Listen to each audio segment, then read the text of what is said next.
Առաջիկա 5 տարիներին ԱՄՆ միջազգային զարգացման գործակալությունը մինչև $120 միլիոն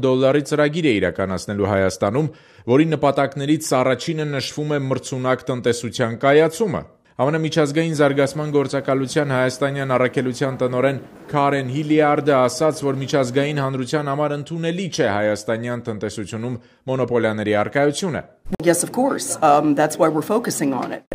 Այո, իհարկե, մենք նույնպես խնդիր ենք տեսնում Հայաստանի տնտեսությունում մրցակցության վիճակի հետ կապված, ուստի եւ կենտրոնացել ենք այդ ուղղությամբ, սակայն դա մի խնդիր է, որը միայն մենք չէ, որ ձգտում ենք լուծել։ Սա մի խնդիր է, որը մենք Հայաստանի կառավարությունը, քաղաքացիական հասարակությունը եւ բիզնես հանրությունը բոլորը համաձայն են, որ պետք է անդրադարձ արվի։ Մենք կարծում ենք, որ այս առումով առաջիկա 5 տարիներին լուրջ առաջընթաց արձանագրելու հնարավորություն կա։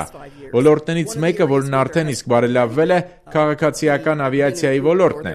Խոսելով Հայաստանի քաղավիացիայի ոլորտում տեղի ունեցած փոփոխությունների մասին, երբ որոշում կայացվեց անցնել բաց երկնքի քաղաքականությանը, հրաժարվելով մոնոպոլիայից, Հիլիարդը ասաց, թե միջազգային հանրությունը իհարկե դեմ չէ, որ լինեն հայաստանյան փոխադրողներ, սակայն այն դեմ է մոնոպոլիաների գաղափարին։ None of us in the international community are against the idea of Armenian carriers. Anyone that works in economic development would say. Յուրաքանչյուրը կասեր, որ ավելի բազմազանեցված տնտեսությունը ավելի մեծ հնարավորություն է ընձեռում փոքր ու միջին ձեռնարկություններին եւ այն ստեղծում է ավելի լավ ու ուժեղ տնտեսություն։